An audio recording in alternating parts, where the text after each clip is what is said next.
سب سے پہلے میں ہدیہ تبریک پیش کرتا ہوں آپ علماء کرام، طلاب حوزہ، خصوصاً اپنے وقت کی امام کی بارگاہ میں اس بی بی کی آمد پر جس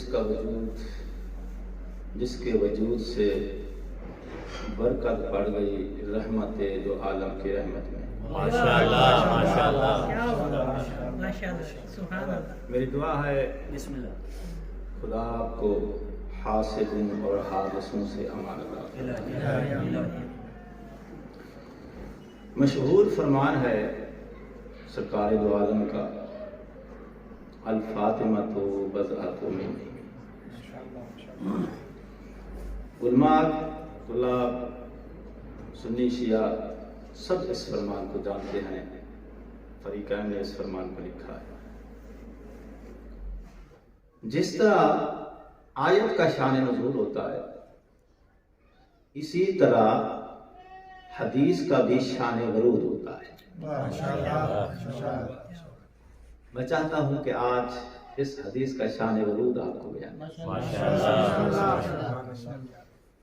مناقب الزہراء کتاب ہے، اس کے اندر یہ حوالہ موجود ہے۔ وہ لکھتے ہیں اللہ کے نبی کے ایک صحابی تھے جن کا نام تھا ابو لبابہ۔ ہوا یہ کہ فتوحات اسلامیہ کے دوران جو مسلسل آپ جنگ فتح کر کے آ رہے تھے، مدینے کے اطراف میں یہودیوں کی ایک بستی تھی، اس بستی سے اس صحابی کا گزر ہوا۔ اس بستی والے یہودیوں نے اس صحابی کو بلایا، اپنے پاس بٹھایا۔ بٹھانے کے بعد اپنے بارے میں اس صحابی سے کچھ پوچھنا چاہا کہ یار تو جو صحابی ہے محمد ابن عبداللہ کا، اور ہر وقت ان کے ساتھ رہتا ہے اور مسلسل جہاں بھی جاتے ہیں تمہارے نبی فتح پا کے آتے ہیں، ہمارے بارے میں وہ کیا منصوبہ بنا رہے ہیں؟ ہمارے بارے میں ان کا کیا خیال ہے، کیا منصوبہ ہے؟ تو اس کے دل میں خیال آیا کہ یہ لوگ ہماری فتح سے ڈرے ہوئے ہیں، تو اس ڈر سے فائدہ اٹھایا جائے، ان کو اسلام کی دعوت دی ہے۔ اس کے ذہن میں پھر ایک ترتیب آئی۔ اس نے کہا بھئی بات سنو، تمہارے پاس صرف دو ہی آپشن ہے، یا کلمہ پڑھ کے مسلمان ہو جاتا، یا پھر تم ان قریب قتل کر دیا جاؤ گے۔ لشکر اسلام بہت بڑا لشکر ہے، لشکر جرار تیار کرا ہے، تو رفتہ رفتہ اب تمہاری باری بھی آنے والی ہے۔ مذہب سب کو پیارا ہوتا ہے، گھبراہٹ نہیں ہے۔ میں چاہتا ہوں کہ ماحول اتنا معطر ہو جائے کہ سردی کا احساس تک نہ رہے۔ نعرہ حیدری،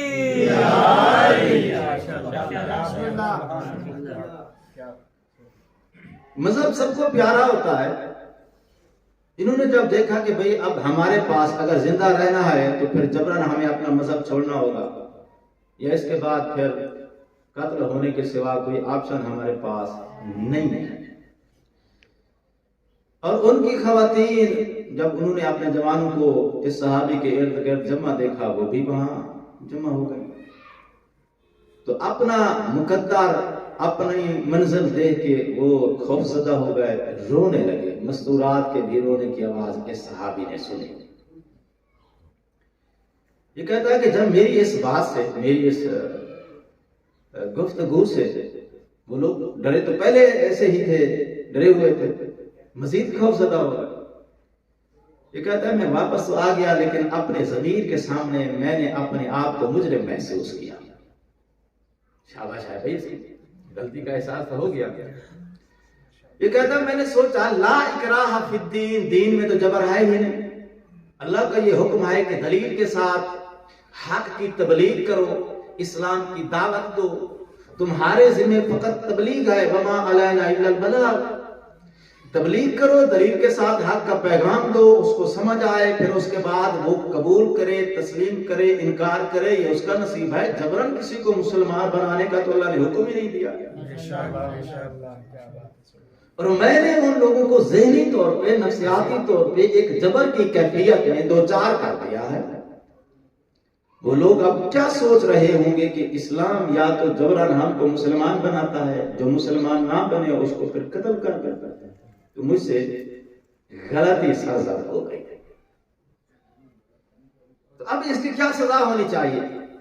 اس نے پھر اپنے آپ ہی سزا تجویز کی۔ اس نے کہا کہ مسجد کے اندر ستون کے ساتھ اپنے آپ کو باندھ دیتا ہوں، بندہ رہوں گا، جب سزا پوری ہو جائے گی یا اللہ کی طرف سے میری معافی ہو جائے گی تو اللہ کے نبی آئیں گے، اپنے ہاتھ سے کھولیں گے۔ نبی کا فعل پہ اللہ کا فعل ہوتا ہے، نبی کے فعل میں اللہ کی رضا ہوتی ہے۔ جب نبی مجھے آزاد کریں گے تو آپ کے فعل سے میں سمجھوں گا اللہ نے بھی مجھے معاف کر دیا۔ اپنے کسی ساتھی کو اس نے کہا کہ مجھے اس ستون کے ساتھ باندھ دیا۔ اس نے رسی کے ساتھ اس کو باندھ دیا، لیکن شاید سردی نہیں تھی جس طرح آپ لوگوں نے ہاتھ باندھے ہوئے، تو ہاتھ اور پورا جسم رسی کے ساتھ اس کو ستون کے ساتھ کھڑا کر کے قبلہ شاہ صاحب لپیٹ دیا گیا۔ قسمت بیچارے کی یہ کہ حضور مدینے میں تشریف نہیں رکھتے تھے، آپ سفر پہ گئے ہوئے تھے، 3 دن گزر گئے، بندہ بتا کر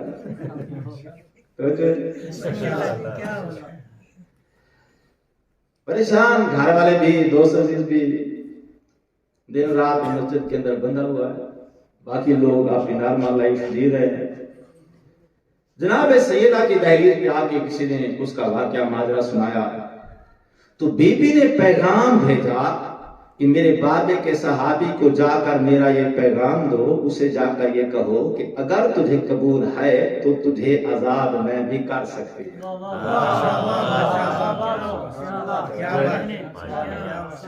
تجھے آزاد میں بھی کر سکتی ہوں۔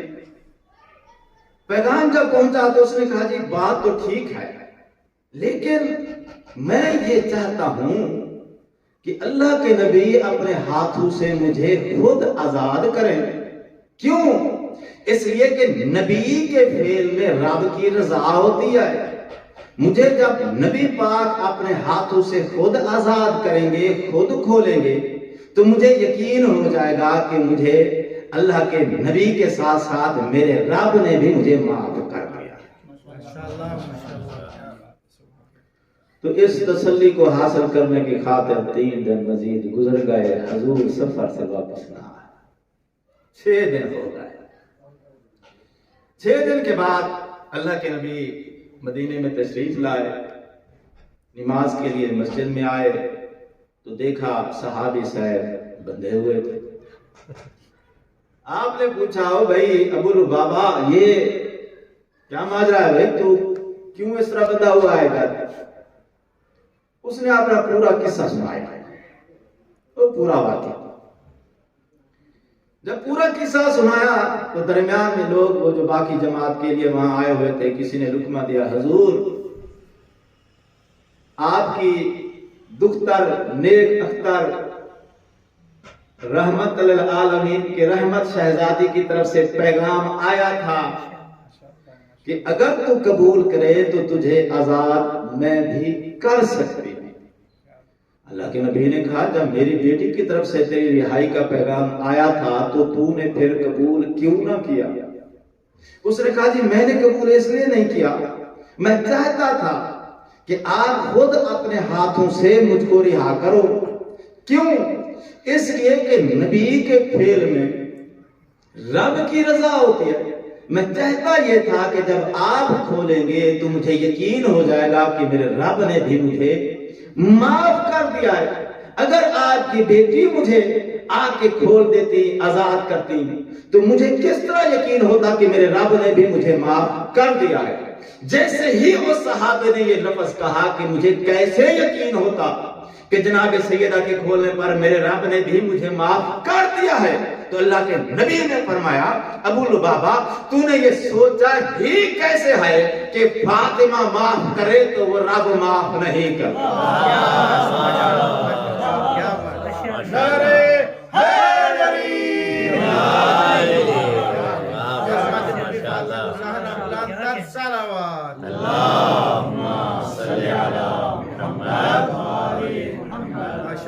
تو نے کیسے سوچ لیا؟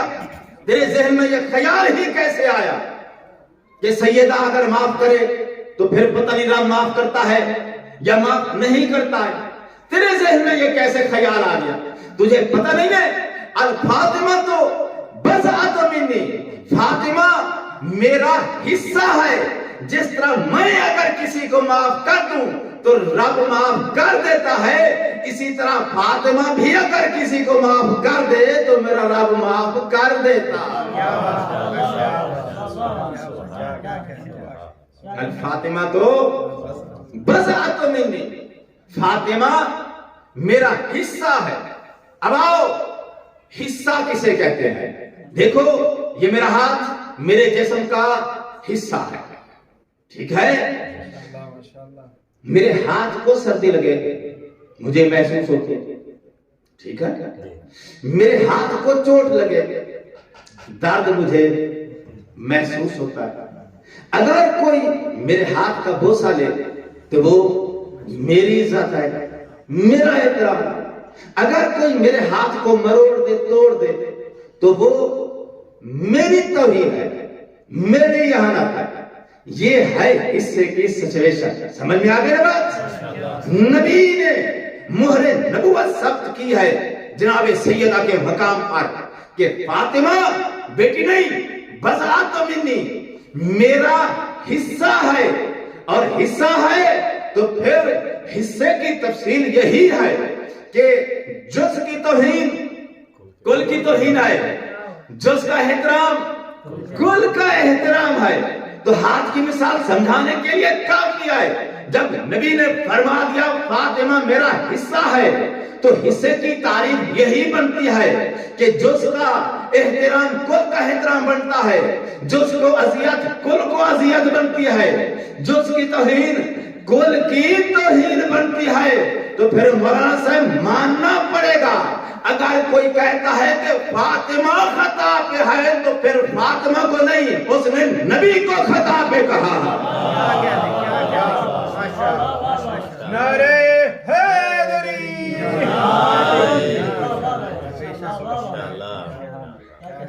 علماء کرام کا مقام سماعت بہت بلند ہے، شاید کہ میں وہ فکر وہ پیغام پہنچا نہیں سکا، پھر محنت کرتا ہوں، محنت کا عادی ہوں میں۔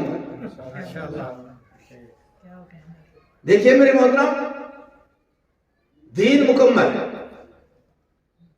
نبی آخری ہے، اس کے بعد نہ کوئی نبی ہے نہ کوئی دین میں مزید کسی چیز کی ایجاد کی ضرورت ہے۔ توجہ ہے؟ جب نبی آخری ہے، دین مکمل ہے، اور نبی کا دین، نبی کی شریعت قیامت تک کے لیے ہے، تو قیامت تک کے لیے نبی نے ہر بشر کی ہدایت کے لیے انتظام کیا ہے۔ اگر شریعت کے اندر، دین اسلام کے اندر کسی ایک زاویے سے، کسی ایک پہلو سے ہدایت کی کمی ہے تو پھر یہ شریعت میں نقص ہے، شریعت کا نقص نبوت کا نقص ہے۔ نہیں میں کوشش کرتا ہوں لفظیں بدل دیتا ہوں۔ نبی نے فرمایا فاطمہ تو بضعۃ منی، فاطمہ میرا حصہ ہے، یعنی میں کل ہوں تو فاطمہ میرا جز ہے، اور کل اور جز کا قانون یہ کہتا ہے کہ جز اگر نکال دیا جائے تو کل پھر نامکمل ہو جاتا ہے۔ جز نکال دیا جائے تو کل پھر مکمل نہیں رہتا۔ نہ مکمل ہو جاتا ہے۔ نبی آخری نبی ہے، سید الانبیاء ہے، تمام انبیاء کی نبوت مکمل ہوتی ہے میرے نبی پر۔ آدم سے لے کر جتنی شریعت اور اسلام کی تبلیغ تسلسل چل رہا ہے وہ مکمل ہوتا ہے میرے نبی پر۔ نبی کل ہے، فاطمہ جز ہے، فاطمہ نکال دو، نبوت نامکمل، نبوت نامکمل، شریعت نامکمل، شریعت نامکمل، اسلام نامکمل۔ فاطمہ صرف دختر رسول ہی نہیں، ضرورت اسلام کرنا۔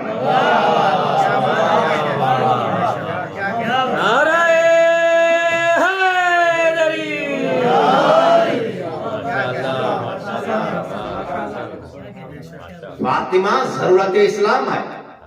فاطمہ کے بغیر نہ اسلام مکمل ہے، فاطمہ کے بغیر نہ شریعت مکمل ہے، فاطمہ کے بغیر نہ نبوت مکمل ہے۔ اور سنو دلیل، سنو دلیل یہ ہے کہ ہدایت کے دو طریقے ہیں، ایک زبان کے ساتھ، ایک پریکٹیکلی عمل کے ساتھ۔ ٹھیک ہے؟ ہدایت کے کتنے طریقے ہیں؟ دو۔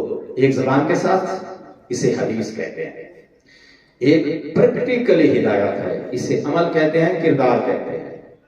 اور کردار ہمیشہ زبان سے مشکل ہوتا ہے، ٹھیک ہے نا؟ میرے مولا کے ایک صحابی تبلیغ پہ کہیں جا رہے تھے تو وہ نصیحت لینے کے لیے آئے اور کہا کہ مولا میں کسی دور دراز مدینے سے دور دراز علاقے میں تبلیغ کے لیے جا رہا ہوں، آپ مجھے کچھ نصیحت فرما دیں۔ آپ نے فرمایا کہ جہاں جا رہے ہو نا، جس مقصد کے لیے، بس ذہن میں یہ رکھو کہ تمہیں زبان سے کچھ نہ کہنا پڑے اور لوگ سمجھ جائیں۔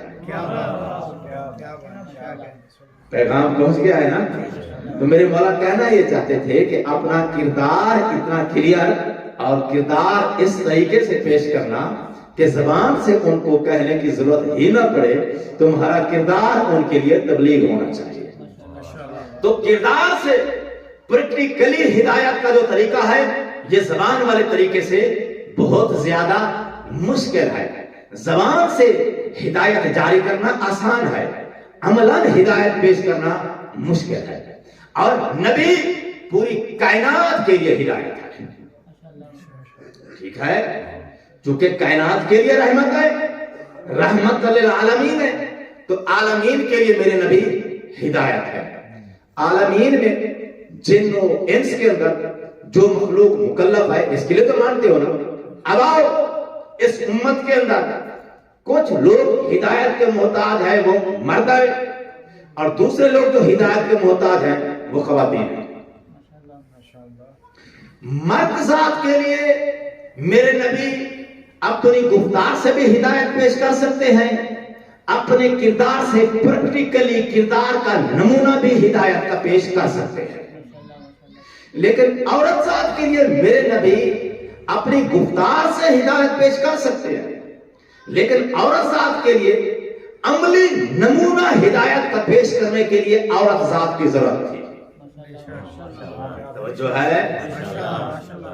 عورت ذات کے لیے عملی نمونہ پیش کرنے کے لیے ہدایت کا، کردار کے لیے عملی نمونہ پیش کرنے کے لیے ایک عورت ذات ہادی کی ضرورت تھی، جو اپنے کردار سے عملی نمونہ بن کے ماں کو دکھائے ماں کی ممتا کیا ہوتی ہے، بیویوں کو سمجھائے وفا کا آئینہ کیا ہوتا ہے، بیٹیوں کو سمجھائے رحمت کا کرینہ کیا ہوتا ہے۔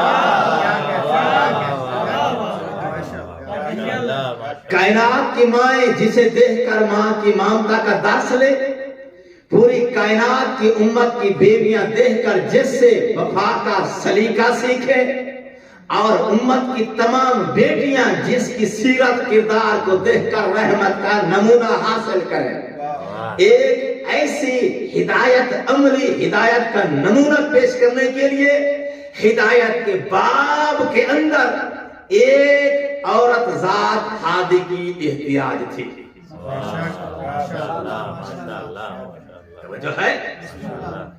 اگر عورت ذات نہ ہو تو یہ چیپٹر جو عورت ذات کے لیے عملی ہدایت کا ہے مرد چونکہ پیش نہیں کر سکتا تو بی بی اگر نہ ہوتی شریعت میں نقص آ جاتا ہے. شریعت میں نقص نبی کی نبوت کا نقص. دلیل یاد ہے نا؟ نبی کی نبوت کا نقص, نبی کی نبوت میں نقص, دین اسلام میں نقص. تو اب یہ پورا تسلسل ذہن میں آ گیا نا. تو اس سارے تسلسل کو سامنے رکھتے ہوئے میرے نبی نے فرمایا فاطمہ صرف میری بیٹی نہیں ہے, فاطمہ تو بذات منی, فاطمہ میرا حصہ ہے. کیا مطلب؟ فاطمہ کے بغیر نظام ہدایت مکمل نہیں ہوتا, فاطمہ کے بغیر میری شریعت مکمل نہیں ہوتی, فاطمہ کے بغیر اللہ کا دین مکمل نہیں ہوتا, فاطمہ کے بغیر میری نبوت مکمل نہیں ہوتی.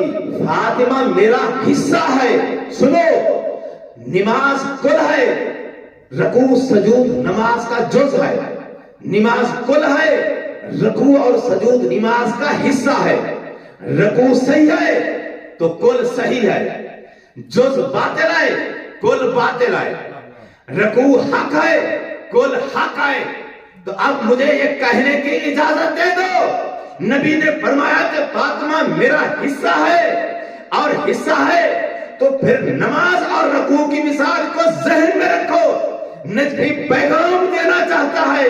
نبی نے فرمایا فاطمہ میرا حصہ ہے, رکوع حق, نماز حق, کیونکہ نماز کل ہے, رکوع جز ہے.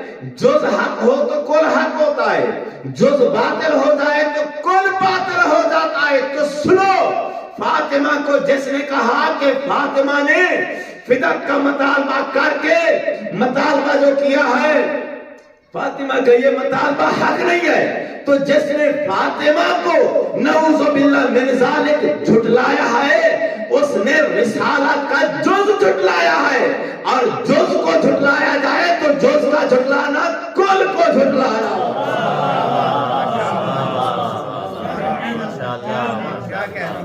سیدہ زہرا سلام اللہ علیہا پر بلندتر صلوات. اللہم صلی علی محمد وآل محمد. فاطمہ کے بغیر اللہ کا دین مکمل نہیں ہے, فاطمہ کے بغیر نظام ہدایت مکمل نہیں ہے, فاطمہ کے بغیر شریعت مکمل نہیں ہے, فاطمہ کے بغیر نبوت مکمل نہیں ہے. فاطمہ ہدایت کا جز ہے, فاطمہ نبوت کا حصہ ہے, فاطمہ دین اسلام کا رکن ہے, فاطمہ نبی کل ہے, فاطمہ جز ہے, اور جز کا منکر کل کا منکر ہوتا ہے. جس نے فاطمہ کو جھٹلایا, جس نے فاطمہ کی تکذیب کی, اس نے رسول اللہ کی تکذیب کی. کل کی تکذیب جز کی تکذیب ہے, اور جو کل ہے وہ رحمت للعالمین ہے, وہ سید الانبیاء ہے, اور جو سید الانبیاء کی تکذیب کرے وہ دائرہ اسلام سے خارج ہے, اور جو دائرہ اسلام سے خارج ہو وہ مسلمان نہیں رہتا. خلیفۃ المسلمین کیسے ہو سکتا؟ نعرہ حیدری.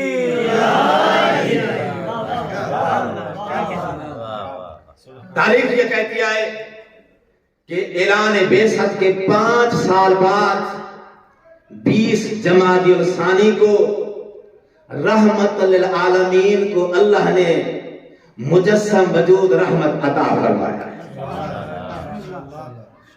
توجہ ہے حضرات, میں کبھی اپنے سامعین کو نعرہ صلوات کی زحمت نہیں دیتا, لیکن کہتے ہیں کہ جس طرح پڑھنا ذکر کرنا ثواب ہے, صلوات کا پڑھنا بھی اتنا ہی ثواب ہے. اللہم صلی علی محمد وآل محمد عجل فرج.